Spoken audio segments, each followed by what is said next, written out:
Welcome back. You're watching Good Things Delmarva. Well, Coast Day has become a cherished Delaware tradition, and with me now to tell us more about it is Doris Hicks and Chris Patrone. Thank you so much for being here with me today. Thank you for having us. Oh, no problem. Well, for those who don't know, tell us a little bit about Coast Day. Okay, well, Coast Day is our annual open house at the College of Earth, Ocean and Environment, and it's an event that's been happening for the last 35 years. This is our 35th Coast Day. And it's an opportunity for the general public to come see what goes on at the college, different types of research, and tour the research vessel. We bring in different marine critters, and young people can see them up close. We have people there to guide them as far as how to handle them so the animals don't get tired. And there are also a lot of other activities related to the marine environment. Well, that's great. And you said that it's been going on for 35 years now. So how has this grown and how has it changed through those 35 years? Well, I think the first year there may have been like 1,000 people. And now That's still a lot for the first year. Wow. It is. And now we have anywhere from 10 to 12,000 people. And so we've had to, provide food vendors, and we started off with seafood vendors, and now we grow and have other type, there's ice cream and hot dogs, so there's something for everybody. Not everybody likes seafood, we realize that. So. Wow, that is, so you said you were expecting anywhere from 10 to how many? 12,000 people. 12,000. Depending on the weather. Yeah. So most of it's outside? Yes. Okay. Under tents. It is a rain or shine event. Last year was a rain, so we're hoping this year is a shine event. But plenty of room inside and outside and under tents. Very good. Now, you mentioned a little bit of the activities. I also read that there's some ship tours. Where do you do that?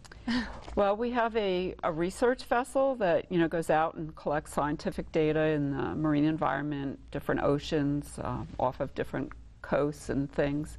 And so the crew and our docents take people around so they can see what a research vessel looks like, the different types of equipment, what the crew's quarters look like, where they eat, things like that.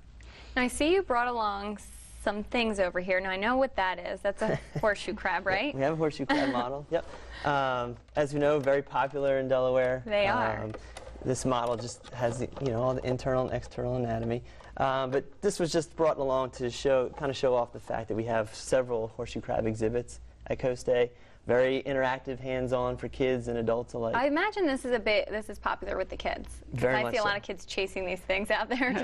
Well, the ones that aren't moving. Yes. Well, I mean, even the ones that are moving, the kids tend to be afraid of them. They're pretty harmless, but we want to teach, educate the children and parents about horseshoe crab ecology and why they're helpful and useful, and why they're important to the system.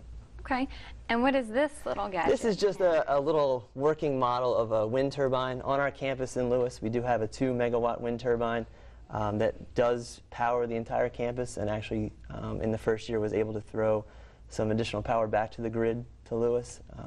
So you can't miss it when you come on campus. Right. They'll definitely see it once they pull in. And so these are just some of the things that you're going to be able to see while you're there? Yeah, just little reminders of things that you're going to see on Coast Day. Now, why is Coast Day so important for everyone? Well, I think it's important for people to find out what we do at the College of Earth, Ocean and Environment, talk to the scientists. There may be young people that are interested in going to school there someday and learning more about the marine environment. They may have questions. We try and provide some lectures and cover different topics related to the marine environment so that people can come and learn more about them. And how did you both get started in this, in Coast Day?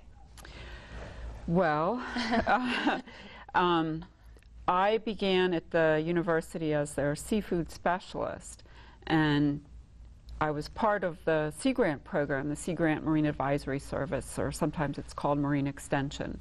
And it was one of our major outreach activities. And so it just is part of the job. It's our office that organizes the whole event, along with our Marine Public Education office. Oh. And what about you? I actually came to the Lewis campus in 1999 as a summer intern.